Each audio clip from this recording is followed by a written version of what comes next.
mo si Jonathan. Pero bago yun, si Jonathan at si David ay naging napakamatalik na magkaibigan. At nung namatay na itong si Jonathan, naging hari na itong si David, hinanap ni David ang anak ni Jonathan. 2 Samuel 9, 1-13. Minsan nagtanong si David, mayroon pa bang nalalabi sa sambahayan ni Saul?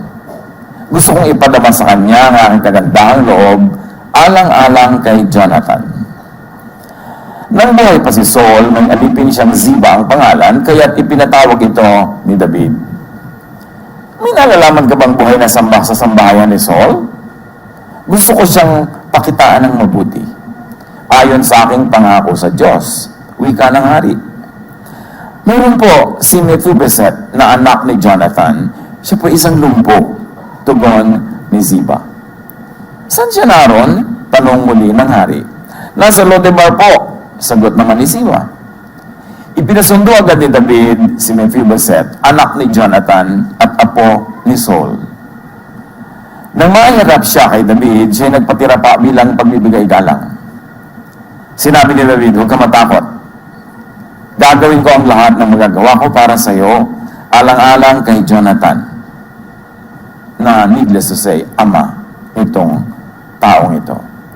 Ibabalik ko sa iyo ang lahat ng lupain ng iyong lolong si Saul, at laging nakahanda ang aking hapag para sa iyo.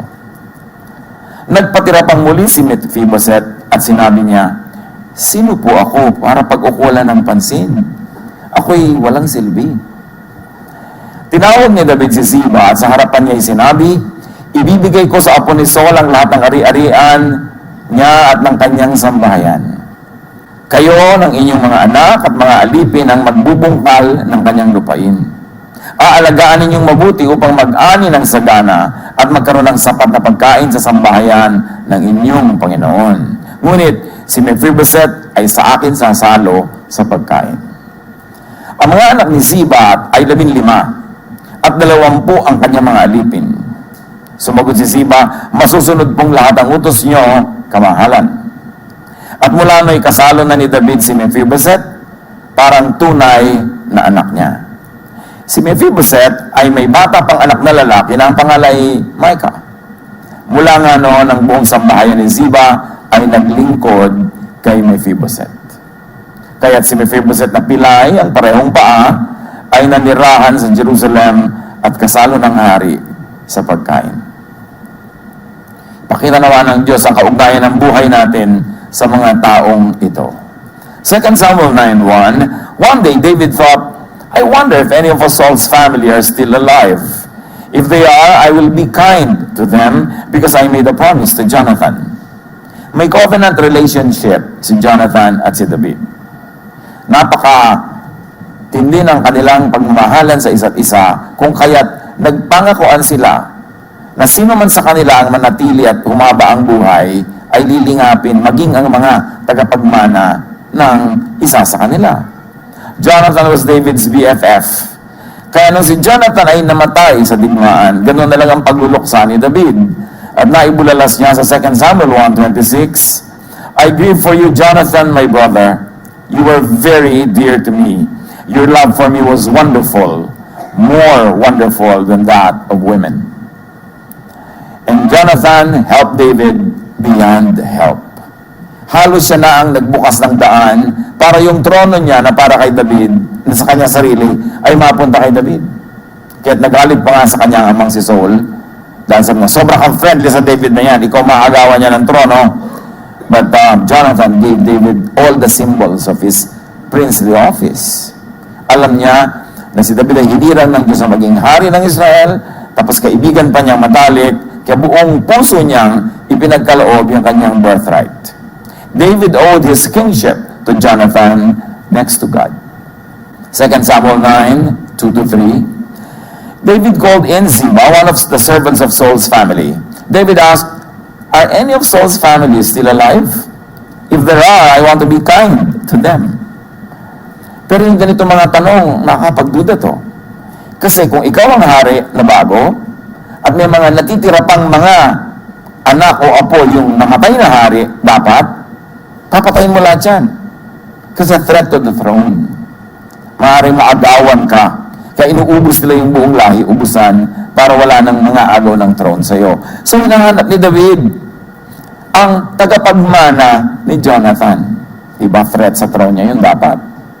Ziba answered, one of Jonathan's sons is still alive, but he can't walk. So pinaliwanag na nitong si katulong na Ziba agad. May malasakit ito siguro sa dati niya mga amo, pamilya ni Saul, ni Jonathan. Sabi niya, hindi siya threat. Lumpus siya. You are a very strong man, so you should not even think about him. He's invalid. PWD siya. Pero sa tingin ni David, all the more na dapat tulungan. 2 Samuel 9, 5-7, David sent some servants to bring Jonathan's son. His name was Mephibosheth, and he was the grandson of Saul. He came to David and knelt down. David said, don't be afraid. I'll be kind to you because of Jonathan, your father. I'm going to give you back the land that belonged to your grandfather Saul. Besides that, you will always eat with me at my table. Ang lahat ng royal lands na dapat ay pag-aari ng bagong hari, ibabalik niya sa apo ni Saul, anak ni Jonathan. For Jonathan's sake, Jonathan's son Mephibosheth would not be killed, would receive back his inheritance, and would be treated as family, as a prince in the court. 2 Samuel 9:8, Mephibosheth knelt down again and said, why should you care about me? I'm worth no more than a dead dog. So Mephibosheth here takes a most humble stance. And of course, needless to say, gusto sabihin sa kanya, David, it's about your father, iho. So ikaw magtatanggap ng pag-ibig ko sa kanya, ng pagmamahal ko sa kanya na hindi na niya kayang tanggapin pa. Kasi siya ay sumakabilang buhay. Sa iyo mapupunta, mabubunton lahat ng goodwill between me and your father.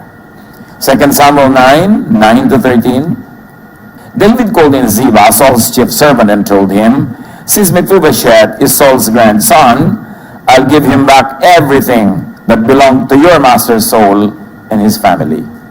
You and your 15 sons and 20 servants will work for Mephibosheth. You will farm his land and bring in his crops, so that Saul's family and servants will have food. But Mephibosheth will always eat with me at my table. Ziba replied, Your Majesty, I will do exactly what you tell me to do. So Ziba's family and servants worked for Mephibosheth. So yung kanyang anak, mga anak na napakarami, nitong mayordomo na ng dating hari, at ang kanilang napakarami rin mga alipin, will now be Mephibosheth's generational servants. Ganda nung araw eh. Pag amo ka, yung mga katulong mo, yung anak nila magiging katulong ng mga anak mo, generational. So hindi nilagot nitong si David yung privilege na yon na tatanggapin ng anak ni Jonathan.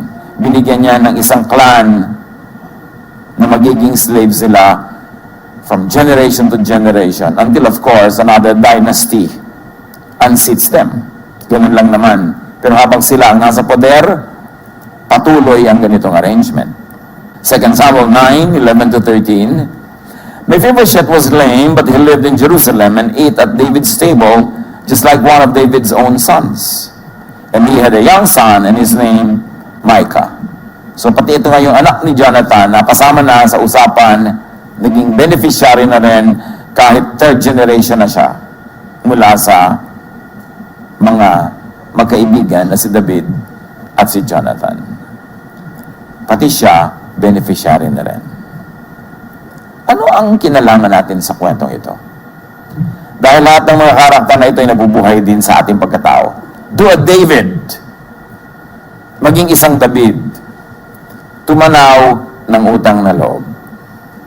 Ito ay isang old-fashioned value system na parang kumukupas, pero ito ay batas ng Diyos. Kung paano ang batas ng gravity, the law of velocity, the laws of physics, the laws of astronomy, laging reliable, laging totoo, laging magaganap, ganon din ang mga moral laws ng Diyos. Kasi isa ang author. Naintindihan man natin o hindi, ang mga moral laws ng Diyos ay laging magiging effective at laging mananaig. At isa dyan, dapat kang tumatanaw ng utang na loob. Magsukli ng kabutihan sa mga kabutihang natanggap. Hebrews 13:6. And do not forget to do good and to share with others. For with such sacrifices, God is pleased. And when God is pleased, who can stop God from blessing you? And when God is not pleased, who can force God to bless you? Ang pagbabalik ng kabutihan, kung hindi man sa original benefactor, sa anak, sa apo, o kung sino man ang malapit sa puso, ng taong hindi natatanggap ng iyong pasalamat dahil wala siya. Pero dapat kung sino man ang naging kahalili niya, at sino man ang kanyang tinangkilik, minahal, ay dapat yun naman ang pagbuhusan ng isang ganong uri ng pagmamahal. Magsukli ng kabutihan kahit at lalo na sa mga Mephibosheths, mga disabled, mga disadvantaged. Kung kayo ay natulungan ng sino man nung araw, tapos ngayon kayo may kakayahan na, baka nakikita nyo pa ngayon yung tumulong sa inyo dati, hanapin nyo mga anak nila, mga apo, o baka asawang maiwan, at gawan sila ng mabuti. Ganun ang gusto ng Diyos. Ganun ang effective. Iyon ang tama. Proverbs 3:27, do not withhold good from those to whom it is due, when it is in your power to do it. At kung may gumawa sa inyo ng mabuti, natulungan kayo nung araw, imumulat nyo ang inyong mga anak sa katotohanan na yun. Anak, yung matanda na yan, na nabobor ka, pinag-aral ako niyan. Inalagaan ako niyan. Yung mga kamag-anak natin na yan, ako minsan hindi mo gusto ang mga kilos dahil yayamanin ka. Pinakain yan kami nung mga pobre kami. Dapat pinapalaki natin ang mga bata na tumapanaw. At dapat iminumulat natin sa kanila kung kani-kanino may mga utang na loob ang ating pamilya. Kung kani-kanino dapat tayo magsukli para nakatanim sa kanila yon. Hindi yung mga ibang pamilya ang itinatanim sa mga anak nila, anak, matulungan na ang lolo mo, dating lolo na mga yan, kaya apihin mo sila. Ngayon, yung baligtad na ipinapamana ng mga values. Yung yabang ang nililipat, hindi yung pagpapakumbaba. Luke 14:13-14, when you give banquet, invite the poor, the crippled, the lame, the blind, and you will be blessed. Ang gustong-gusto ng Panginoon na pagtulong, pagtulong sa mga hindi kayang gumanti, sa hindi kayang magbayad. Pastor, bakit po ba ang yaman-yaman na siya pa ang binibigyan ng magandang regalo? Hindi naman talaga regalo yun, investment yun. Kaya yung mayaman, binibigyan ng malaki kasi hindi namin kakaya magbigay ng malaki in return. Tapos pagka mahirap, laging kalendaryo na lang binibigay. Dami-dami na kalendaryo, hanggang cellphone, kalendaryo pa rin. Ba't mo nga bibigyan? Wala namang kaya magsukli. That is not the way of God. Kung meron ka mga bibigyan, pipiliin mo yung mga pinaka-disabled, pinaka-unable, at yun ang mas marami kang ibibigay. Kaya gano'n ang mga magulang Kung minsan yung mga anak na mga matitino, mahuhusay, mga maraming accomplishment, hindi nila maintindihan yung magulang nila bakit parang favorite pa itong pasaway na anak, favorite pa itong laging bagsak, favorite pa itong ang bata-bata pa, nagkaanak na kung saan. Kasi nakikita ng magulang na ito ang merong disadvantage. Nakikita ng magulang na ito yung merong weakness. Kaya, kinocompensate yun ng magulang. At kung minsan, kung ikaw yung matinong anak, productive na anak, sa'yo pumipitas para ibigay doon sa kapatid mong walang bunga. Because parents are nature's way of giving. Parents are God's way of balancing yung mga magkakapatid. Kaya huwag kayo magdaramdam kung kayo lagi ang nahihingan. Ibig sabihin, kayo mabunga. Pasalamat nga, hindi kayo yung binibigyan. At sabi ni Lord, it is more blessed to give than to receive. And it's not an empty phrase. It is true. Imagine, nagbibigay ka. Ibig sabihin, may ibibigay ka. Ibig sabihin, nauna ka ng binigyan ng Diyos. Kaya privilege ang ganong mga bagay. Pag nagbibigay ka ng mga handaan. Ang una mong asikasuhin na kumakain, yung mga maliliit na tao, yung mga bisita mong hindi masyadong celebrated. Hindi mga celebrity. Kasi mga celebrity, marami na kinakain, masarap yan. Karamihan, nagda-diet na yan, kaya tubig na ibigay mo. Yung mga masasarap, ibigay mo sa mga dukha. Diba? Dahil yun nga, ang hindi nakakakain ng mga ganyan. Ang mga anak ng Diyos, dapat iba yung system, hindi tayo katulad ng pamamaraan lang ng mga karaniwan. Kasi we are governed by high moral laws of God. And that moral law is not about squeamishness o pagiging maselan. It's about loving. And the less people deserve love, the more they need it. Kaya the less deserving is more loved. Because they need it more. Ganito ng mga prinsipyo ng kalangitan na dapat ay nag-ahari sa isip ng mga anak ng Diyos. So you do a David, you also do a Mephibosheth. Hayaan nyo na yung spelling, kahit pagkabalibaligtad, mahirap talagang. Ako nga dito, nalululun ko yung mga letra niyang Mephibosheth na yan. Gusto ko na lang tawagin siyang Jake. Nang madali, no? But be like him, do not have airs of entitlement. This boy grew up in the palace. This boy grew up as prince. But naiba ang panahon, sabi nga nila, weather lang yan, ibang ngayon ang hari, ibang dynasty, ibang pamilya ang bida. Pagkita niya kay David, lumuhod siya, lumagay siya sa lugar. Do not expect or demand courtesies because of your parents. Ituro din natin yan sa mga bata. Anak, kung ako man ay ginagalang, kung ako man ay nagkaroon ng kahit konting pagiging kagalang-galang, hindi ikaw yon. You have to earn it yourself. Huwag mo nga hanapin yung treatment sa akin na maging treatment sa'yo. Kung meron man akong nagawang mabuti sa iba, nagawa ko na kasi yun, ikaw wala pa, so don't expect it. Huwag natin pinapalaki yung mga bata na merong sense of entitlement. Na parang duty ng mundo to give them all the nice things. They have to earn it. That's why it is very important for accomplished parents to always inculcate in their children whatever respect they will give us, whatever privilege they give us, was hard-earned. And you have to earn it yourself. Importante yun, hindi yung anak ng kung may na-achieve, akala mo siya ang may na-achieve, ang yabang-yabang. Minsan nga, meron ako makakausap ng mga apo ng mga dakilang bayani natin, kaapu-apuhan. May mga hangin. So I had to tell them, hindi pwedeng ipagmalaki na siya ay apo kasi wala siyang nagawang contribution sa kanyang lolo. Ang dapat magmalaki pa merong achiever, yung magulang nun, yung lolo nun, yung mga nag-contribute sa kanya para maging ganun siya. Pero yung mga apo na layo-layo na, wala naman silang contribute para mabaril sa luneta ang kanilang lolo. So hindi dapat ipagyabang yun. You had no participation in the greatness of your ancestor. Dapat lumalagay sa lugar ang mga tao. Huwag yung pinapataas mo yung sarili kesa sa dapat. Maging sa handaan, sabi ng Panginoon sa Luke 14:8-11, and of course it has a more universal application. Kapag inanyayahan ka sa isang kasalan, huwag kang uupo agad sa upo ang pandangal. Baka may inanyayahang mas kilala kesa sa'yo.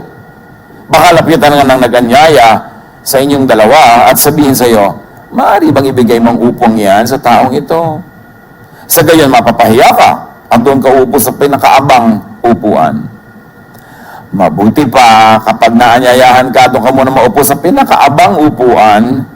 Kung lumapit sa iyo ang naganyaya at kanyang sinabi, kaibigan, dito ka sa kabisera. Mapararangalan ka sa harap ng lahat ng mga panauhin. Sapagkat ang nagmamataas ay ibababa at ang nagpapakumbaba ay itataas.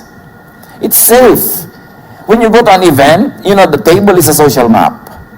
One of the clearest social maps anywhere on earth is the dining table. Sa ibang mas structured events, ito yung host, the most honored guest is nasa kanan niya, the next honored guest is nasa kaliwa. Ba't po ako na doon sa malayo, sa likod ng halaman? Alam mo na. Diba? Sabit ka lang siguro dyan. So lumagay ka doon, doon ka dapat, kasi hindi mo naman to event. So, lalagay ka dapat sa lugar, huwag ka nang aagaw ng place of honor. Kasi baka i-demote ka, kahiya naman. Stay humble. At yun ay kahit ang kuya mo, ang magulang mo ay accomplished. At kahit accomplished ka rin mismo, still stay humble. Kasi pagka naman nalagay ka sa isang lugar na higit na mababa kaysa tunay mo dapat kalagyan, mayroong magkokorek nun. Iko-correct at iko-correct nga nihilahin ka. Pero kung nando ka sa mas mataas kaysa dapat, may hihila rin sa ipababa. Itatama at itatama ka. Again, like the law of gravity, balance, correctness, harmony, symmetry. These are the laws of nature that will always prevail.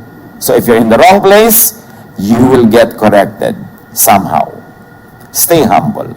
Romans 12:16, do not be proud, but be willing to associate with people of low position. Do not be conceited. Nakita natin yan dito sa dapat sana ay prince. Dapat sana ay heir to the throne, pero nagpakumbaba siya kay David. At ang sinabi naman sa kanya na, huwag ka nang mag-alala. Itatrato kitang anak, dito kakakain, kasalo ko sa aking mesa, ibabalik ko ang lahat ng mga kabuhayan na dapat ay sa'yo. Hindi na siya nag-inari, huwag po. So, do me a favor yet, be a gracious recipient. Masarap kung minsan may binibigyan ka, ito, kainin mo, ayoko po. Sige, di wag. Habol-habol naman niya. Okay, sige na po. Di ba? Meron mga tao, pag inalok mo ng mga magandang bagay, ang initial automatic reaction is to reject it. Analyze yourselves. Gusto mo kumain, busog. Yung laging naka-reject. Meron namang, opo, thank you. Meron namang gano'n, lagi naka-accept. Di ba? But between the two, be a gracious recipient. Pag alam mong buong puso, taos pusong ibinibigay, huwag ka na mag-inarte, tanggapin mo. John 13:5-9, si Jesus, hugasan niya ng paa ang mga disciples. He put some water into a large bowl, then he began washing his disciples' feet and drying them with the towel that he was wearing. But when he came to Simon Peter, the disciple asked, Lord, are you going to wash my feet? Jesus answered, you don't really know what I'm doing, but later you will understand. You will never wash my feet, Peter replied. If I didn't wash you, Jesus told him, you don't really belong to me. Peter said, Lord, don't wash just my feet. Wash my hands and my head. Kasi ayaw niya, sabi niya, no, this is beneath you, O Lord, and this is too high above me. I cannot accept this. But the Lord was doing it, and the Lord knew what He was doing. At sabi ni Lord, siguro hindi mo pa naintindihan ngayon ba't ko ito ginagawa. Ayoko. Sabi niya, pag hindi kita hinugasan, you don't belong to me. Lubusin niyo na po, talagang laban niyo na ako, ikula pa. So, huwag tayong tatanggi sa nagbibigay na alam nating taos puso. Una, masakit yun sa nagbibigay. At pangalawa, masakit din yun sa'yo dahil baka talagang kailangan mo yung binibigay. Be humble to receive. Lalo kung talagang kailangan mo naman. And then do a Jonathan. Bakit napabuti yung anak niyang lumpo? Ba't hindi pinatay? Pinakakain pa sa palasyo? Kasi nagtanim si Jonathan ng mabuti. Maraming mga magulang, kahit mabawasan ang budget, kahit hindi kumain ng masarap, kahit mabawasan yung mga entertainment ng buhay nila, nagsisikap na ibili yung mga anak nila ng insurance. Educational insurance, health insurance, etc., etc. But you know, doing good is the best insurance you can give to your children. Why? Because the laws of heaven are at work. When you do good, God blesses your children. Plant good. Hosea 10:12, sow righteousness for yourselves, reap the fruit of unfailing love. Importante yan. Plant goods on good soil. Lalo't kung good soil yon. Hindi ko sinabing huwag kayong bumili ng insurance. Pero ang point, huwag niyong kakalimutan yung mas tama at mas matibay na insurance. Para sa inyong mga anak, gumawa kayo ng mabuti. God will find a way to bless your children. And when you do that, you plant good, you harvest good. That's the law of nature. Kung minsan, bakit po nagplant ako, wala akong hinarvest? Siguro ngayong season lang na yan. Pero yung batting average mo as an agriculturist, as a farmer, siguradong nag-harvesting ka, kaya nga buhay ka pa rin. Galatians 6:9, kaya't huwag kayong mapagod sa paggawa ng mabuti. Sapagkat pagdating ng takdang panahon, tayo ay aani kung hindi tayo susuko. Huwag kayong susuko sa pananalangin para kung kanino mang family member.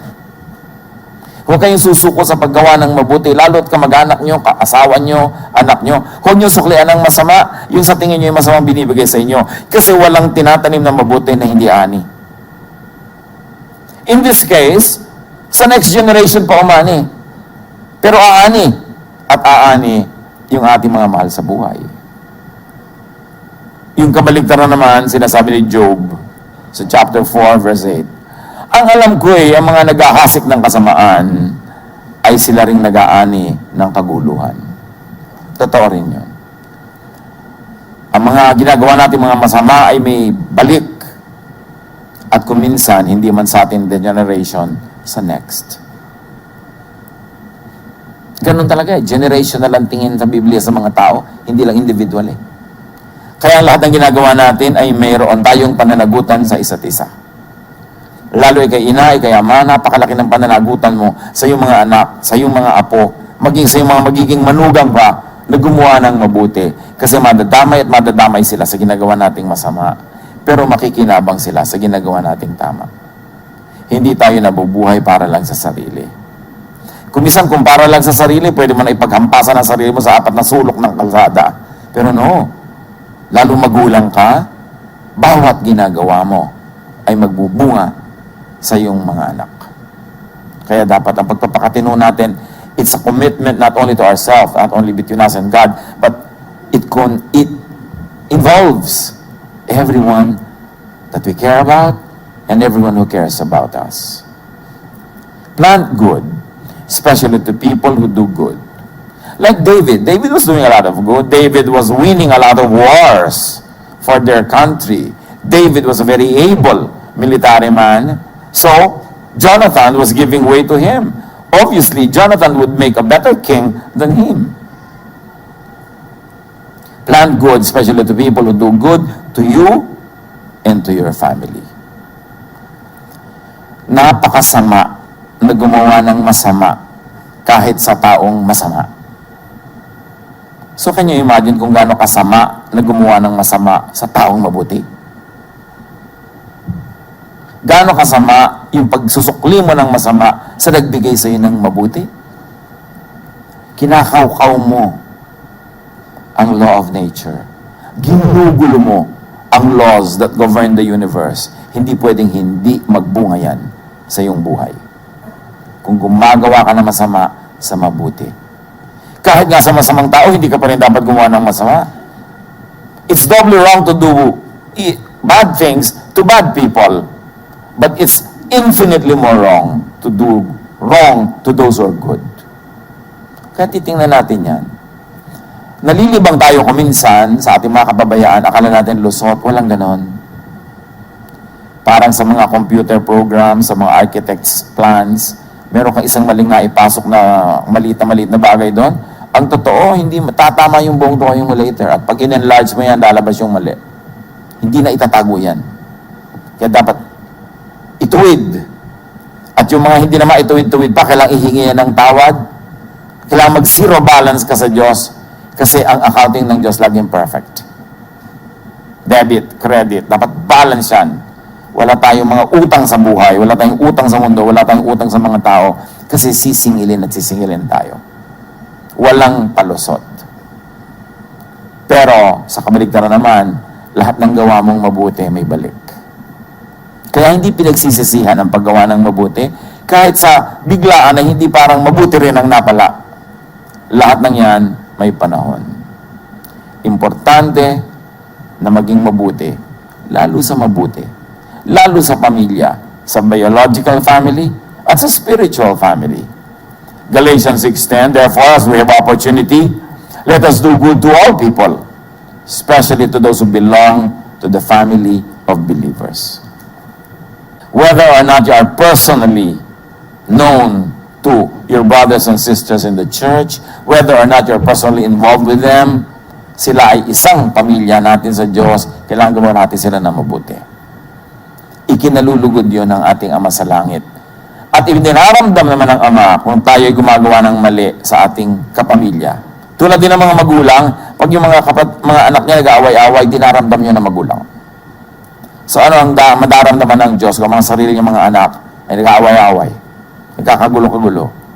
Dapat nating laging isipin at isaalang-alang yung damdamin ng Diyos. Kasi may feeling siya. Napaka-sensitive nga ng Diyos eh. Siya nga yung talagang ramdam na ramdam ang lahat.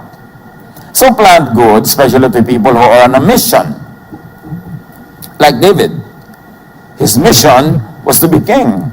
His mission was to win battles. His mission was to stabilize and strengthen his country. And so Jonathan did good to him. So Saul stayed with them and moved about freely in Jerusalem, speaking boldly in the name of the Lord. This Saul is now Paul, not the King Saul. In other words, people in Jerusalem did good to Saul or to Paul, although he was a stranger to them. Paul did a lot of bad things to the church. But when he converted to the Lord, now he became one of the most vocal and one of the most effective soul winners in the name of the Lord. Tinulungan siya ng mga kapatiran sa Jerusalem. He was able to achieve much because he received help. The church gave him help. At sa Acts 9, alam natin ang story ni Tabitha o ni Dorcas. Napakamatulungin niya sa mga byuda. Tapos bigla siya namatay. Nagluksa yung mga byuda dahil benefactor nila tong si Tabitha. At ang ginawa ng alagad ng Diyos, ipinanalangin at nabuhay muli ang babaeng ito to continue her charities. Pero siyempre, later on, lahat sila din ay sumakabi ng buhay na rin. Pero nagkaroon siya ng extension dahil inilapit siya indirectly ng mga nangungulila. Parang sa kaiyak nila, parang sila sabi, gumawa ka ng paraan, buhayin siya. Meron bang nananalangin para sa atin ng ganon? Pagka tayo ay nabibingit, importante na meron tayong ganong tanim. Matthew 10:41-42.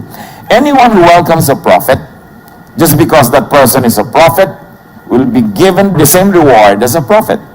Anyone who welcomes a good person, just because that person is good, will be given the same reward as a good person.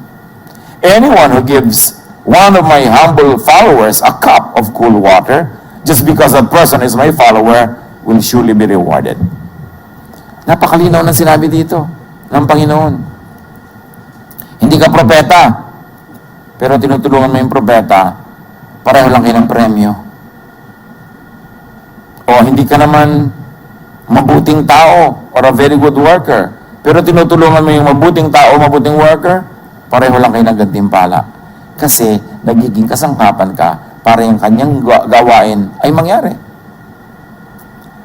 At sabi nga nun, abutan mo lang ng malamig na tubig ang isa sa mga lingkod na ito ng Diyos, napakalaki ng iyong gantimpala. What is the universal truth that is embedded in this teaching? Na walang ginagawang mabuti na hindi alam ng langit. At exponential yung benefit ng ginawa mong mabuti pag ginawa mo sa mabuting tao. Pag ginawa mo sa lingkod ng Diyos. Pag ginawa mo sa lingkod ng bayan, sa lingkod ng lipunan, na yung mga ginagawa niya, hindi lang para sa sarili, kundi para sa marami, exponential yung pag-multiply ng reward mo. Kasi maraming nakikinabang sa ginagawa ng tao na yon na tinutulungan mo. Again, this is a basic law of God. Akala ba natin yung mga laws lang yung nakalista? Makikita nyo embedded in so many verses the principles of how life on this earth is governed by God. Lahat yan nakatakda. Kaya yung sinabi na on the seventh day He rested, kasi yung 6 days na tinutukoy sa creation, ginawa na ng Diyos ang lahat ng equation, lahat ng formula, lahat ng mga if, P, then, Q, lahat na ng pwedeng maisip at mangyaring kombinasyon sa buhay, nakatakda na. Kaya kung gusto mong tama yung ending, tamain mo yung simula. Yung proseso. Kasi lahat ng ginagawa natin, mayroong nakatakdang bunga. Kaya gumawa ka ng mabuti. At hahanapin, hahabulin ka ng bunga noon. Kahit hindi mo siya sungkit-sungkitin. Your offspring will harvest what you plant.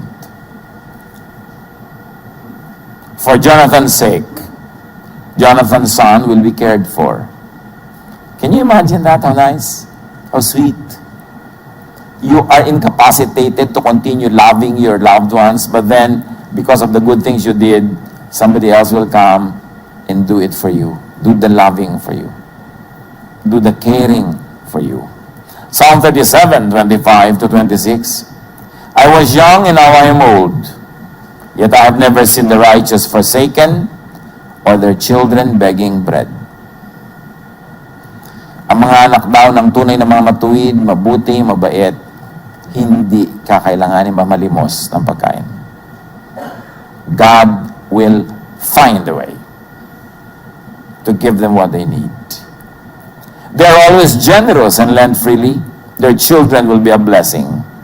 Or very, very aptly, their children will be blessed. So your good deeds will always bear fruits. Proverbs 11:21, the wicked shall not be unpunished, but the seed of the righteous shall be delivered. Ano ang mga kwento sa inyo ng mga magulang nyo, ng mga taong pinagkakautangan ng loob ng inyong pamilya? Sariwain nyo yan, gulitain. At kung kaya nyo ngayon, balikan sila, hanapin, magbayad-bayad ng mga utang na loob. Kung minsan meron ang galing-galing na teacher mo ng elementary o high school, may mga naituro sa yung agreement ng subject at predicate na naging tungtungan mo para marating mo ang nararating mo ngayon kung ano man. Balikan mo sila, puntahan. Sabihan ang salamat, regaluhan man lang. Bago ka nakarating kung nasa ka ngayon, kapatid, napakaraming tumulong sa'yo. O napakaraming tumulong sa tumutulong sa'yo. May mga bata ang yayaman, pinag-aaral ng mga magulang. Yung pala yung magulang, ang dami lang nagpapautang doon. Kaya napag-aaral yung anak. Tuntunin nyo lahat ang pinagkakautangan nyo. Suklian sila. At lalo nyo lang itutuloy yung unending cycles of blessing. Pero hindi ka magpapasalamat, hindi ka tatanaw, nalalagot, napuputol yung cycles of blessing at kabaligtaran ang nangyayari. At kung kayo naman yung mga nagawang mabuti tapos hindi kayo sinusuklian ng mabuti, imulat nyo inyong mata dahil yung sukli na ibibayad sa inyo dapat ibabalik sa inyo. Maaari hindi nanggagaling doon sa kamay ng umutang sa inyo, pero nanggagaling sa ibang kamay. Kasi maraming ibang kamay ang ginagamit ng Diyos para kapagpalain. Kung yung mga kamay na siyang unang dapat nagpapala sa iyo, nakasara at ayaw magbigay, hahanap at hahanap ng paraan ng Diyos para paratingin sa iyo ang para sa iyo. Open your eyes and see that God is always at work to bless you, to reward you for the good things that you do. But also open your eyes for God's justice. Nang lahat natin mga kulang ay pinagbabayaran natin. Lahat natin mga pagkukulang lalo na sa kapwa ay binabayaran natin. At kung tayo nasa stage na nagbabayad, unpleasant, bitter, painful, but pay. Para mag-zero balance na and you go on with life. Para makabawi na at tumuloy na ang cycles of blessing. Meron bang Jonathan sa inyong buhay? Yung ang laki-laki ng sakripisyo para kayo maging hari o ano man equivalent nun? Yung talagang halos ibigay na sa inyo lahat, huwag niyo lilimutin. Suklian. At kung sakali mang wala na sila dyan, hanapin niyo kung sino ang mga malapit sa kanilang puso at yun ang inyong bigyan. It's very important. At kung hindi man kayo nasa lugar ngayon na may kakayanan para magsukli agad, never forget to acknowledge. You can always say, alam namin marami kaming utang sa inyo. Pagdating ng panahon, as God enables us, hindi namin kayo lilimutin. Always assure people so that they will be inspired to keep helping many more. Kasi yung mga iba nadadala. Napakaraming tao na mabait pero napasama ng mga walang utang na loob.